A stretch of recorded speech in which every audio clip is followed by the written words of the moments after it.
জীবনে কোনোদিন বিবিকে বলেছেন যে তুমি খেলেই আমার খাওয়া হবে? স্ত্রী বলে।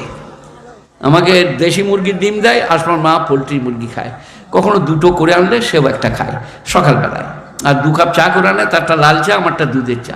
সে দুধের চা খায় না, দিয়ে আমাকে দেয়, আমার মশলা বিছিয়ে দেয়, আমার গরম পানি করে, আমার ভাত রান্না করে খাঞ্চা করে নিয়ে আসে, ভাতটা, তরকারিটা, ডালটা, সাধারণ তরকারি।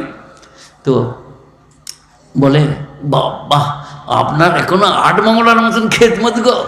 আমরা তোমার খেদমত করে কি লাভ হলো গো, তুমি তো খোঁটা দিয়ে দিলে। খোঁটা বোঝেন আপনারা? লা তুবতিলু সাদাকা বিল মান্নি ওয়াল আযা, তোমরা খোঁটা দিয়ে, মনোকষ্ট দিয়ে নেকি বরবাদ করো না। যা জায়ের করেছো, শাশুড়ি বউয়ের করেছো, বউ শাশুড়ির করেছো, কাপড় কচালে দিয়েছো, ভাত দিয়েছো, ওষুধ খাইয়ে দিয়েছো।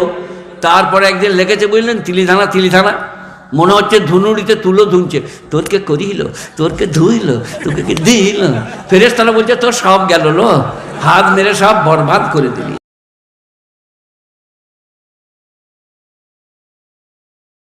ফাইজা কুদিয়াতিস সালাহ, যখন নামাজ পড়া হয়ে গেল, মুসল্লা বিছিয়ে মসজিদে শুয়ে পড়ো না। কোরআন বলছে ফান্তাশিরু ফিল আরদে, তখন তোমরা জমিয়েতে ছড়িয়ে যাও। ভাতার যাও, বলগনা যাও, বর্ধমান যাও, এখানকার মাল ওখানে দাও। তুমি মুঠে মজদুরি করো, তুমি ব্যবসা বাণিজ্য করো, দিয়ে রুজির সন্ধান করো। রুজি আমি দেবো, রুজি আমি দেবো, তুমি সন্ধান করো। ফান্তাশিরু ফিল আরদে ওয়াবতাগু মিন ফাদলিল্লাহ, আমার কাছে রুজি চাও, রুজি আমি দেবো। কোরআন। গুণীজনেরা, জ্ঞানীজনেরা, ন্যায় নিষ্ঠবানেরা, আল্লাহওয়ালারা, বলুন কি বলছেন? আচ্ছা, এখন যারা খান নাই তাদের খাবার জন্য ডাকতে এসছে, তারা আপনার দিকে চলে যান, আস্তে আস্তে উঠুন। যারা খান নাই, না না মাছওয়ালারা, ওনারা ভয় করছে, খাবার তৈরি করেছি, না খেলে অসুবিধা হবে। হ্যাঁ যান, যারা খান নাই। আবার আমরাও ভয় করছি, কেন না ওটা বললে আপনি রেগে যান। এই তো বন্ধ করে দেবো, এই তো বলার আগে। ওইটা লেগেই তো। না না না, আমি কোনো ফেরে পড়ে যাই নাই। একদিন এত খাওয়াই না এখানে, আমাকে চাপিয়ে দিয়ে খেতে যাও। না না, তুমি কি বলছো, আমাকে চাপিয়ে দিয়ে খেতে যাও? আমার একটা কথা ছেড়ে গেলে একটা লোকের কথা ঠকা হবে, জানো? না না, ঠিক আছে ঠিক আছে, কিছু মনে করো না, বলে দিয়েছি। কিন্তু আবার বলছি, যারা খান নাই আস্তে আস্তে উঠে যেয়ে খেয়ে নেন। কোনখানে যাবে খাবার খেতে? পিছনে, পাশেই, কাছেই হবে, আস্তে আস্তে যান। একবার দুরূদ শরীফ পড়ুন। আল্লাহুম্মা সাল্লি আলা মুহাম্মাদিন ওয়া আলা আলি মুহাম্মাদ কামা সাল্লাইতা আলা ইব্রাহিম ওয়া আলা আলি ইব্রাহিম ইন্নাকা হামিদুম মাজিদ। আল্লাহুম্মা বারিক আলা মুহাম্মাদিন ওয়া আলা আলি মুহাম্মাদ কামা বারাকতা আলা ইব্রাহিম ওয়া আলা আলি ইব্রাহিম ইন্নাকা হামিদুম মাজিদ। খালি পুরুষরা স্ত্রীকে ভালোবাসে নয়, বিবি খাদিজা, বিবি খাদিজা, তার মরে যাওয়ার পরেও খাদিজার গলার স্বরে কেউ এসে আসসালামু আলাইকা ইয়া রাসূলুল্লাহ, আল্লাহর নবী। বিবি খাদিজা বলছে, আপনি এখনো বুড়িটাকে বলেন নাই? বললে, আয়েশা তার সম্বন্ধে কথা বলো না, সমস্ত সম্পদ আমার পায়ের তলায় লুটিয়ে দিয়েছে। ইয়া রাসূলুল্লাহ, আপনি ইচ্ছা মতো খরচ করুন। এ এক স্ত্রী। আর আমাদের স্ত্রী, তুমি কিছু মনে করো না, বেটা কোথায় গেল? আমাদের স্ত্রীরা কি বলছে? এই 1 পয়সা খানের গয়না দিয়েছে কোরবানি গরু কিনতে, বন্ধক দিয়ে কিনেছে। এবারে ওই কোরবানির দিন থেকে আগামী কোরবানি পর্যন্ত, কবে দিবে গো? তুমি যে বললে কাল দিয়ে দেবো, কবে দিবে গো? সারা রাত ঘুমোতে দিবে না, 1 পয়সা। আর বিবি খাদিজা সব সম্পদ দিয়ে দিয়েছে, আপনি ইচ্ছা মতো খরচ করুন ইয়া রাসূলুল্লাহ। বিবি আয়েশা, নবীজি ভালোবাসতেন। বিবি আয়েশা বলছেন, আমি পিয়ালার যেখানে ঠোঁট দিয়ে পানি পান করিতাম, সেইখানে ঠোঁট দিয়ে নবী পানি পান করিতেন। আজ থেকে আমল করো, আগে আপনি পান করবেন, তারপর স্ত্রী, তাই তো নাকি? কি বললাম? আগে কে? বিবি আয়েশা বলছেন, আমি পিয়ালার যেখানে ঠোঁট দিয়ে পানি পান করিতাম, সেইখানে ঠোঁট দিয়ে নবী পানি পান করিতেন। আগে বিবি, পরে স্বামী। আমাদের স্বামীরা কিরকম? 4টা ডিম সিদ্ধ করে দাও, 8টা ডিম হাফ বয়েল করে দাও, মনে হচ্ছে জাপানি জেনারেটর। তারপর আর একটি পড়ে আছে, বলছে দীপালি তো খাবি নাকি? শিপালি খাবি তো? খেতে আমার তোর প্রেশার বেড়ে যাবে। এই সারা, সে সিজিয়ে এনে দিলে, ছাড়িয়ে দিলে, তার খালি দেখার পালা। দিয়ে বলছে আমার স্বামী স্ত্রী। ছি ছি ছি। তবে আমরা যে মরদরা যে স্ত্রী দিকে ভালোবাসে না, বলবো না, কোথা থেকে? যদি বাঁশতলার হায়ার করা হয়, যদি বাঁশ থেকে কাউকে নিয়ে আসে, বর্ধমানের যদি আপনার দিকে বিগ বাজারে কাউকে পায়, চলো দুদিন একটু বেরিয়ে আসি। তারপরে একটা বাপুজি কেক কিনেছে, বুঝলেন, আর STSS বাসে বসে আছে, দিয়ে বলছে দীপালি খেয়ে এলাম। বলছে আপনি নেন? বলে না, তুমি খেলি আমার খাওয়া হবে। ফেরেশতারা বলছে লেখে রাখ, সারা কবরে দেখবি কি করব, ওর কেক বার করব। জীবনে কোনোদিন বিবিকে বলেছেন যে তুমি খেলি আমার খাওয়া হবে? স্ত্রী বলে। আমাকে দেশি মুরগির ডিম দেয়, আর আমার মা পোলট্রি মুরগি খায়। কখনো দুটো করে আনলে সেও একটা খায় সকালবেলায়, আর 2 কাপ চা করে আনলে তারটা লাল চা, আমারটা দুধের চা। সে দুধের চা খায় না, দিয়ে আমাকে দেয়, আমার মশলা বিছিয়ে দেয়, আমার গরম পানি করে, আমার ভাত রান্না করে খাঞ্চা করে নিয়ে আসে, ভাতটা, তরকারিটা, ডালটা, সাধারণ তরকারি। তো বলে বাহ, আপনার এখনো 8 মঙ্গলার মতন খেদমত গো। আমরা তোমার খেদমত করে কি লাভ হলো গো, তুমি তো খোঁটা দিয়ে দিলে। খোঁটা বোঝেন আপনারা? লা তুবতিলু সাদাকা বিল মান্নি ওয়াল আযা, তোমরা খোঁটা দিয়ে, মনোকষ্ট দিয়ে নেকি বরবাদ করো না। যা জায়ের করেছো, শাশুড়ি বউয়ের করেছো, বউ শাশুড়ির করেছো, কাপড় কচালে দিয়েছো, ভাত দিয়েছো, ওষুধ খাইয়ে দিয়েছো। তারপরে একদিন লেগেছে, বুঝলেন, তিলিধানা, মনে হচ্ছে ধুনুড়িতে তুলো ধুনছে। তোরকে করিল, তোরকে ধুইল, তোকে দিল। ফেরেশতারা বলছে তোর সব গেল লো, হাত মেরে সব বরবাদ করে দিলি, যেটুকু করিলি। এটা কোরআন। লা তুবতিলু সাদাকা বিল মান্নি ওয়াল আযা, মান মানে ইহসান, খোঁটা দেওয়া, আযা মানে কষ্ট দেওয়া, তোমাদের নেকি বরবাদ হয়ে যাবে। আহা, শাশুড়ি বউয়ের সম্পর্ক। আমি পুরুলিয়ায় ছিলাম, এই আমাদের কাটোয়ার কাছে, বুঝলেন, ওখানকার রাজ পরিবারের মেয়ে, হিন্দু বাড়িতে, বৌমা। তা আমি গেলাম, বৌমা বলছে আব্বা, বাবা আপনি গোসল করলেন, 9:30 বেজে গেছে, আপনি গোসল করলেন, স্নান করলেন, ডাক্তার আপনাকে খেতে বলেছে। আমাকে জিজ্ঞেস করতে হলে এটা বৌমা না তোমাদের বিটি? হিন্দু পরিবার, আমাদের কথাবার্তার জুড় নাই, মিষ্টি ভাষা নাই, প্রেমের ভাষা নাই।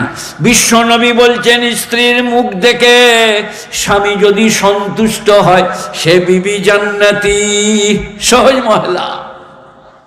আর মেয়েদের নফল রোজা, নফল নামাজ, স্বামীর গেঞ্জি কাচো, রুমাল কাচো, স্বামীর মুখের গোড়াই ডামাও, স্বামীর সাথে ইয়ার্কি করো, স্বামীর সাথে মজাক করো, তুমি নফল নামাজ, নফল রোজার সব পাবে। মেয়েরা নফল রোজা, নফল নামাজ স্বামীকে না জিজ্ঞেস করে রাখতে পাবে না, পড়তে পারবে না। জিজ্ঞেস করতে হবে, আমি কালকে নফল রোজা রাখবো, আপনি কি বলছেন? বলে তাই রাখো গা। সে নফল রোজা রেখেছে, জানছে যে নফল রোজা রেখেছে, দিনের বেলায় ইয়ার্কি করা কি ফাজলামি করা চলবে না, সেখানে স্বামীকে জিজ্ঞেস করা। আর আমরা মৌলবীরা সব মশলা আপনাদেরকে বলি না। কি কেউ যদি এতেকাপ করে মসজিদে, এতেকাপ বোঝেন তো বাবা? এতেকাপে 10 দিন মানে হচ্ছে 20 তারিখের আসর থেকে, 19-এ নয়, 20-র আসর থেকে চাঁদ উঠা পর্যন্ত মসজিদের ভেতরে থাকা, খাওয়া, শোয়া। এই জন্যে মসজিদের শোয়া এতেকাপওয়ালাদের জায়েজ, তার জায়েজ আছে। এখন নাস্তা দেবার কেউ নাই, মশলার কেতাবে আছে, স্ত্রী নাস্তা নিয়ে এরম করে পৌঁছে দিতে পারে, মসজিদে নামিয়ে দেবে, চলে যাবে। উনি এতেকাপ থেকে বেরিয়ে এসে প্লেট ধরবে, ঢুকিয়ে নেবে, নাস্তা করবে, সাহরি খাবে, ইফতারি খাবে। আমরা মহিলাটা বলি না, আজকে বেরিয়ে গেল মুখ ফুসলিয়ে, কেন বলি না বলে দিন? যদি দেখি যে আপনার দিকে প্যাকালের মা, গজালের মা, গজালের বাপকে নাস্তা দিতে গেছে, গজালের বাপ তো সেই রকম লেখাপড়া, সে বলছে বর্ষ আর 2 দিন আছে, তুমি কেমন আছো বলো, বলে গায়ে হাত বুলিয়ে দিয়েছি, বুঝলেন, তুমি কেমন আছো। বাস মোলসা বললে যা ঘর চলে যাও, তোমাকে আর ইতেকাপ করতে হবে না। লা তুবশিরুহুন্না ওয়া আনতুম আকিফুনা ফিল মাসাজিদ, তোমরা যদি মসজিদে ইতিকাফ করো, স্ত্রী গমন হারাম, গল্প চলবে না, গায়ে হাত দিতে পাবে না। গুণীজনেরা আছে মশলা। আর যারা বলছেন কষ্ট হচ্ছে, এই যে এনার বাপ পড়ে আছে অনেক দিন, আমি বললাম শুনেলেন সবাই, বুখারী শরীফ, পায়ে কাঁটা মুখে যদি ইমানদারের নেকি লেখা হবে, বলুন সুবহানাল্লাহ। ইমানদারের যদি জ্বর আসে, নেকি লেখা হবে। আর 8-10 বছর পড়ে আছে, আল্লাহ সমস্ত গুনাহ ধুয়ে মুছে মাফ করে দেবে। অকস্মাৎ মরাটা খুব একটা ভাগ্যের ব্যাপার নয়, অকস্মাৎ মরাটা খারাপ। পড়ে থেকে মরা, অসুখে বুকে ইস্তেগফার করতে পাবে, কলমা পড়তে পাবে, আত্মীয় স্বজনের সঙ্গে ক্ষমা চাইতে পাবে, বিরাট লাভ। কিন্তু আমরা উল্টো বুঝি। সেই কারণে সহজ মশলা নামাজ, রোজা, হজ, যাকাত মেয়েদের জন্য স্বামীর খেদমত, স্বামীর খেদমত। আল্লাহর নবীর দর্শন বিশ্ববিখ্যাত, লাম তারা লিল মুতাহাব্বাইনে মিসলুন নিকাহ, বিবাহের মতো ভালোবাসা পৃথিবীতে কোথাও পাবে না। এই যেটা আমরা করছি, I love you, come here my dear, মঙ্গলবারে নিয়ে গেল, বুধবারই পালিয়ে গেল। আচ্ছা, এবারে খালি গায়ে গায়ে ছুটে বেড়াচ্ছে গরু হারানোর মতন। কি হলো বলে, কাল বিয়ে করেন বলে বউটা পালিয়ে গিয়ে যাবে, কি করিলি বলে লাভ করে নিয়ে এলাম, আই লাভ ইউ। আর আপনাদের নয়, বোম্বাই আচ্ছা আচ্ছা যারা, তারা মঙ্গলবারই করছে, বুধবারই নাই। আর নবীজি বলছেন লাম তারা লিল মুতাহাব্বাইনে মিসলুন নিকাহ, যদি বিবাহ করো এর থেকে ভালোবাসা আর কোথাও পাবে না। 90 বৎসরের বৃদ্ধকে 85 বছরের বুড়ি কোনোদিন ভুলবে না, বিবাহের মাধ্যমে এসছে বলে। বিবাহ কি রকম দর্শন? নেক সন্তান জন্মাবে, তোমার চরিত্রের সংশোধন হবে, আল্লাহর ইচ্ছা পূরণ হবে, নবীর সুন্নত পালন করা হবে। বিবাহ করো, সঙ্গতি থাকলে, যোগ্যতা থাকলে, শরীর স্বাস্থ্য ভালো থাকলে, রুজি রোজগার ঠিক থাকলে বিবাহ করো। যদি না থাকে আর শরীর খুব ভালো, তাহলে রোজা রাখো। রোজা মানে হচ্ছে সংযমী হও, কারণ তোমার পদস্খলন ঘটতে পারে, এদিক ওদিক হতে পারে, তুমি রোজা ব্রত পালন করো। আর যদি দেখো যে না, অভাব আর নাই, দেড় মহৎ দিতে পারবো, বিয়ে করতে পারবো, তাহলে করো। সে আমি যখন এলাম, বুঝলে, ছেলেগুলো বলছে কি রে বদমাইশি করছি কেন, বিয়ে দিয়ে দেবো, কেঁদে মরে যাবি। আমার এই বোকা, এর মানেটা কিছু বুঝলি না, খালি ভাই বলছিস, এর মানেটা তো আপনার বুঝেন নাই। একজনের ছেলে বুঝলেন, এই গাঁটা না, এই গাঁয়ে বলবো না, এই গাঁয়ে গোলমাল আছে, অন্য গাঁয়ে। একটা ছেলে বুঝলেন, সে বিয়ে করেছে, বুঝলেন, দিয়ে 8 মঙ্গলা। আপনাদের ক মঙ্গলা করে? কোথাও 9 মঙ্গলা, 12 মঙ্গলাও হয়। শ্বশুর ঘর বেশি হলে 4 শ্বশুর, মামা শ্বশুর, ফুফ শ্বশুর। আমি 8 দিন ছিলাম, তো কেউ 8 দিন, তো দেশি মুরগি 8 দিনই। আমার শাশুড়ি আবার একটা মুরগি করে বিরাট বড়, সে শক্ত লুয়া, ক বছর যে রেখে এলো মুরগিটা আমার লেগে, তা আল্লাহ জানে। আর পরোটা আর রসগোল্লা ভালো দোকানে, আর ঘি দিয়া পরোটা। এই 8 দিন খেয়ে এসে খালি গায়ে এমনি এমনি করছে, বুঝলেন।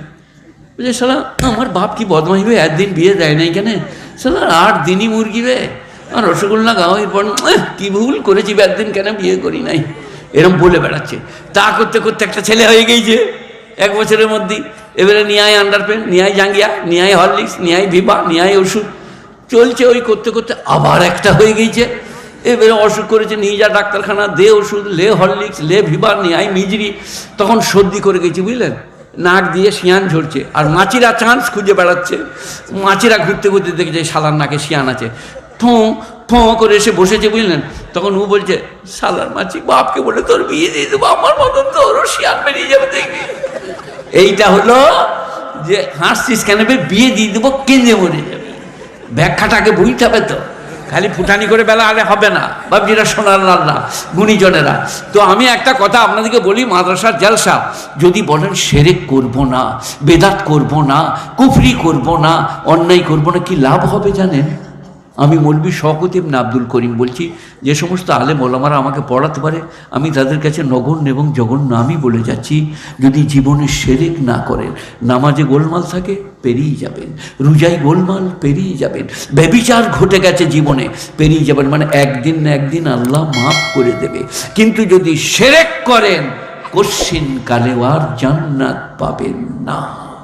সবাই বলুন আজকে, যা করি করি শিরক করব না, বলুন ইনশাআল্লাহ শিরক করব না। রওজা, দরগা, থান, ইমামবাড়া, পীর পীর খুব ভালো, আসসালামু আলাইকুম হযরত ভালো আছেন, মুরগি খাওয়ান, মাছ খাওয়ান, কিন্তু পীর তো আলিমুল গায়েব নয়, পীর তো খোদা নয়, সে আপনার ভালো মন্দের মালিক নয়। এইটুকু তো আমরা বুঝাচ্ছি, পীরের বিরুদ্ধে তো আমরা বলি নাই। এবারে আবার পীর হতে গেলে এলেম, কালাম, পরেজগারি, তাকওয়া সব কিছু থাকতে হবে। আজকালকার অধিকাংশ পীর কিছু মনে করবেন না, বগদাদি কায়দা পড়তে পারবে না, দেখে কোরআন শরীফ পড়তে পারবে না, খালি লোককে বুজুর্গি দেখিয়ে ঠকাচ্ছে। ঠকানো ইসলামে নাই। আবু বকর, ওমর, ওসমান, তালহা, জুবায়ের